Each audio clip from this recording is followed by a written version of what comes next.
Good morning, I'm Nathan Hager. And I'm Amy Morris. Here are the stories we're following today. The drop in futures follows another record close on highs for U.S. stocks and a disappointing after-the-bell forecast from Intel. The shares of the chipmaker are plunging 12% in early trading. Intel's first quarter projection for both sales and profit came in well short of Wall Street estimates. Dan Morgan is a portfolio manager with Synovus Trust. The guidance going into the first quarter is disappointing. Even if you look at the midpoint of that range that they gave in revenues, that came at $12.7 billion. Street was at $14.2 billion, and then that EPS number was a big miss. Dan Morgan of Synovus Trust notes the chipmaker's personal computer business is recovering, but demand is weakening in the lucrative market for data center chips. And we're also seeing shares of Visa fall in early trading. Although the world's biggest payments network posted profit above estimates, it forecast low double-digit revenue growth and diluted earnings per share to grow in the low teens. The stock had closed at a record high before the earnings. And Amy, earnings are front and center in Europe as well. Let's go to London, get the latest with Bloomberg's Stephen Carroll. Stephen. Good morning, Nathan and Amy. Better than expected sales figures from LVMH have champagne corks popping on European markets. Investors seeing the resilience from the world's largest luxury conglomerate as a positive sign for the sector. The sentiment driving shares higher not only for LVMH but also rivals Kering, Hermes and Richemont. Another top performing stock in Europe is drinks maker Rémy Cointreau. That's despite reporting falling sales. Investors instead focused on cost-cutting plans and hopes the cognac slump may have bottomed out. In London, Stephen Carroll, Bloomberg Radio. All right, thanks, Stephen. Back here in the U.S., we're seeing major changes at Apple. The company is embarking on an historic overhaul of its iOS, Safari, and App Store offerings in the European Union. Mark Gurman covers Apple for Bloomberg in San Francisco. So I would say these changes are historic. For the first time, Apple is going to allow users, and again, this is EU specific, to install third-party app stores. So you'll be able to install maybe an app store from Epic Games, maybe from Microsoft, maybe from Meta, replace the app store from Apple on the phone, and install applications via those third-party programs. So that's the biggest change. Bloomberg's Mark Gurman says the sweeping changes are coming in March and is a direct response to the new EU New Digital Markets Act, which imposes rigid restrictions on the largest tech firms. Turning to the economy, Amy, the U.S. has pulled farther ahead in the race to be the world's biggest. We get the details from Bloomberg's Jeff Bellinger. The U.S. economy is emerging from the pandemic period in a better place than China's, and you can thank the vibrant American consumer. Gross domestic product rose 6.3% in nominal terms, that is, unadjusted for inflation, last year, outpacing China's 4.6% gain. China has been struggling under the weight of a years-long real estate bust and its worst streak of deflation in some 25 years. The economic outperformance is also reflected in the respective countries' stock markets. U.S. shares have hit all-time highs this week, while Chinese equities are mired in a $6 trillion plus bear market rout. Jeff Bellinger, Bloomberg Radio. Thank you, Jeff. And speaking of the economy, we will get a report this morning that is closely watched by the Fed. The core PCE deflator, the Fed's preferred inflation measure, likely grew at a subdued pace in December. Economists are forecasting a gain of 0.2%. Well, Treasury Secretary Janet Yellen is putting out some positive words about inflation, Amy, saying it is now well under control. We were through a period in which inflation was higher than we had really seen since the late 70s or early 80s. But it has come down quickly. Treasury Secretary Yellen adds Americans are also benefiting from wage growth that now exceeds inflation. On Capitol Hill, Senate Republican leaders are trying to salvage a deal on Ukraine aid and border security. GOP negotiators are concerned an impasse at the border would deny Ukraine the $61 billion in aid that it's seeking in its fight against Russia. Meanwhile, Texas is still putting up razor wire at the border, even after the Supreme Court gave the Biden administration the go-ahead to cut it down. Texas Governor Greg Abbott. We are going to make it impossible to enter Texas illegally, and that includes maintaining the National Guard on the border, building more border wall, just like what President Trump put up, as well as extending the razor wire wall in the state of Texas. Governor Greg Abbott tells Bloomberg the state has a constitutional right to defend itself.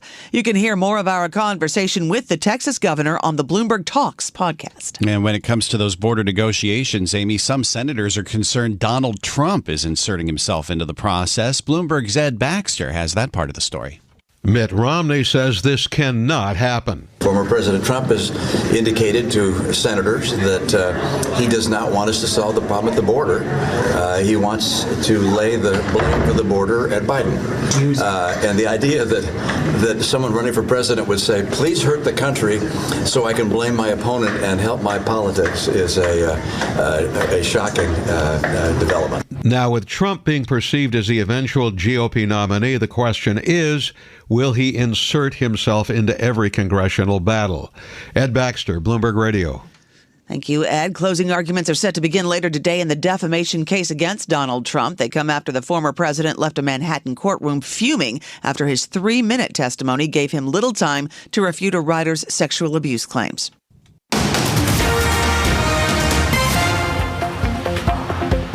Time now for a look at some of the other stories making news around the world. And for that, we're joined by Bloomberg's John Tucker. Good morning, John. Good morning, Amy. A moratorium this morning from the White House. The Biden administration has halted the approval of new licenses to export liquefied natural gas. This gives the administration time to scrutinize how the shipments impact climate change. The administration's pause comes as environmentalists have seized on the projects as a litmus test of the president's climate change commitment. Overnight, the state of Alabama executed death row inmate Kenneth Smith, marking the first time in U.S. history nitrogen gas was used to carry out capital punishment. The UN Human Rights Office called on Alabama to stop the execution, noting there's no scientific evidence to prove that execution by nitrogen inhalation will not cause grave suffering. General Motors blaming poor leadership for mishandling its Cruise robo-taxi crisis. That story from Bloomberg's Charlie Pellet. It is an admission the company is hoping will get its cars back on the roads. A report by the law firm Quinn Emanuel, which was paid by Cruise, outlines how executives took an adversarial approach with regulators after one of its autonomous cars struck and seriously injured a woman. The incident led Cruise to halt its fleet nationwide, which undercuts GM CEO Mary Barra's vision to transform the car maker from a 20th century metal bender to a transportation company of the future.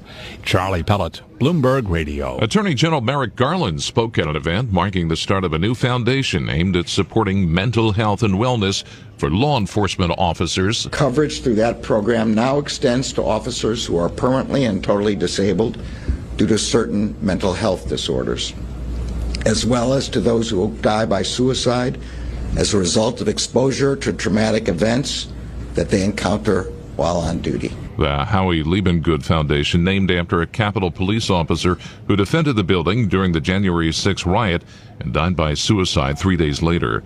It flew 72 times. It was only expected to fly 5. NASA's Ingenuity space helicopter was deployed to the surface of Mars in 2001. NASA's now announced the 4-pound aerial vehicle has flown its last mission. Global news 24 hours a day, whenever you want it, with Bloomberg News Now. I'm John Tucker. This is Bloomberg. Amy. All right. Thank you, John. And we bring you news throughout the day here on Bloomberg Radio. But now you can get the latest news on demand whenever you want it. Subscribe to Bloomberg News Now to get the latest headlines at the click of a button. Get informed on your schedule. You can listen and subscribe to Bloomberg News Now on the Bloomberg Business app, Bloomberg.com, plus Apple, Spotify, and anywhere else you get your podcasts.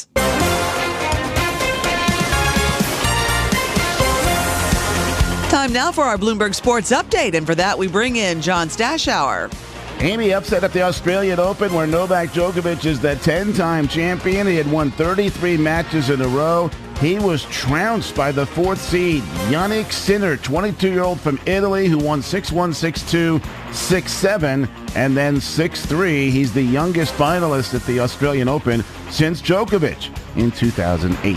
2 NFL teams named new coaches. The Atlanta Falcons going with Raheem Morris, who had been the defensive coordinator of the Rams. He actually was an Atlanta assistant from 2015 through 20 and the Falcons' interim head coach. He was also the coach of the Tampa Bay Bucks for 3 years. Carolina Panthers going with a relative unknown, Dave Canales, who had been coaching the offense at Tampa Bay. He's only 42 years old, spent 13 years coaching with the Seahawks. NBA blowout in New York. Knicks all over the defending champion Nuggets, 122-84, far and away the Nuggets' worst loss of the season. Celtics with a blowout win. That was in Miami, 143-110. 7 Celtics in double figures. Warriors at home lost by a point to Sacramento, 134-133. The ex-Warrior Harrison Barnes, the career-high 39 points. Wizards lost at home to Utah, 123-108. The Wizards making a coaching change, moving Wes Unseld Jr. to the front office. Brian Keefe, an assistant coach, takes over for the rest of the season. Bruins won in overtime at Ottawa, 3-2 on a Brad Marchand goal. Edmonton shut out Chicago. The Oilers have won 15 in a row. John Stashauer, Bloomberg Sports. From coast to coast, from New York to San Francisco, Boston to Washington, D.C., nationwide on SiriusXM, the Bloomberg Business app, and Bloomberg.com. This is Bloomberg Daybreak. Good morning, I'm Nathan Hager. The frenzy around cutting-edge technology and artificial intelligence may be leaving some big tech names behind. This morning we're talking about Intel. It is tumbling in early trading after delivering a sales and profit forecast that came in well short of Wall Street expectations. For more on these earnings and the tech story going forward, we're joined by Bloomberg's Kriti Gupta. Kriti, what's holding Intel back? A little bit of everything. And, this is so much pressure that Intel and Pat Gelsinger at the helm of it really has to live up to. Remember, for the last, I want to say 2 or 3 years, even in kind of the epitome of that chip glut that we had in 2021, where supply chain issues were really the focus, you had this major concern that Intel was not pulling its weight in terms of the chip sector. And Pat Gelsinger at the helm of it said, look, this is going to be our turnaround story. We are going to be the comeback kid of the chip sector. And that's exactly what's not happening. Let me walk you through the numbers here, Nathan, because they're pretty substantial. It's their first quarter forecast that's really worrying a lot of people here. The revenue coming in at about $12.2 billion to $13.2 billion. That's the forecast for what this first quarter is supposed to look like for them. But the estimate, the Wall Street estimate, was $14.3 billion. So they're almost missing that by somewhere between $1 to $2 billion. That is a very big margin to be missing from. It also has to do a lot when it comes to their actual business model. Remember, when we think of Intel, we kind of think of them as their old guard tech. And instead, they've actually been trying to compete with the likes of Advanced Micro Devices, AMD or otherwise, or NVIDIA, for example, that have really been going headfirst into the AI sector. So Intel has been saying, look, traditionally we look at PCs, maybe we should be focusing instead on the data centers that are meant to power the AI story. And that's where they're saying that that investment, the sales there, fell 10% in the fourth quarter. So not only are they not growing, they're not actually able to keep up the momentum that they currently have. They're actually contracting. So it's kind of a bag of negativity when it comes to the Intel story. So does this mean that the names that we've heard elsewhere, NVIDIA, AMD, these names that have built so much excitement around the idea of artificial intelligence and gotten a lot of investors jazzed up, are they just running away with this and Intel's getting left behind? Well, they've got a little bit of a different dynamic here. NVIDIA, think about it, is a much larger company than Intel is. Same with Advanced Micro Devices. AMD actually was one of the early players in terms of really solidifying that AI presence. Remember, they actually partnered with Meta Platforms early on when Mark Zuckerberg said he wanted to dive into the metaverse, and AMD kind of latched onto that story.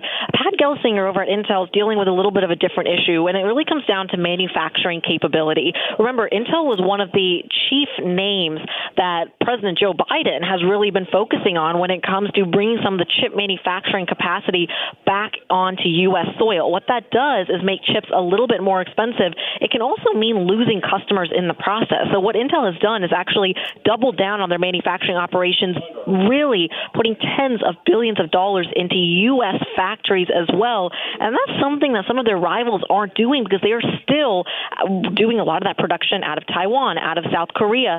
Intel kind of changing the game on that front. And by the way, making investments that are really only going to pay 10, 20 years down the road. So they're dealing with a different set of issues, but net, Nathan, you're right. They are falling behind. So what about that longer-term outlook? When you see a short-term outlook like this that so disappoints Wall Street, what does that mean for things when it comes to Pat Gelsinger's turnaround plans longer term?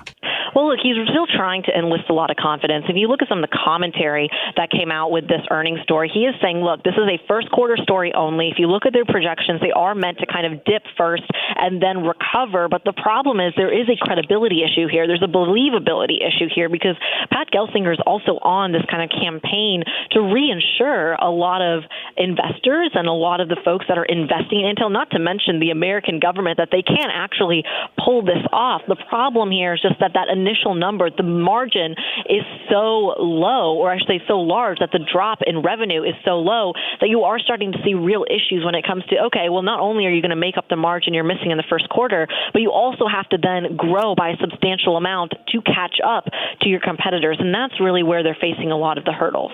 So in our last 30 seconds, what could we see going forward from Intel? Well, it's still this campaign about believability. They basically have to prove that their way is the right way, that this comeback story is not over yet, and they can't actually deliver on it at a time when the AI story, the AI investment story, is moving very, very quickly. And it comes down to the fact of where do you want to put your weight behind, the traditional PC business that has proved very lucrative, or this kind of newfangled AI story. This is Bloomberg Daybreak Today, your morning brief on the stories making news from Wall Street to Washington and beyond. Look for us on your podcast feed by 6 a.m. Eastern each morning on Apple, Spotify, and anywhere else you get your podcasts. You can also listen live each morning starting at 5 a.m. Wall Street time on Bloomberg 1130 in New York, Bloomberg 99.1 in Washington, Bloomberg 106.1 in Boston, and Bloomberg 960 in San Francisco. Our flagship New York station is also available on your Amazon Alexa devices. Just say, Alexa, play Bloomberg 1130. Plus, listen coast to coast on the Bloomberg Business app, SiriusXM, the iHeartRadio app, and on Bloomberg.com. I'm Nathan Hager. And I'm Amy Morris. Join us again tomorrow morning for all the news you need to start your day right here on Bloomberg Daybreak.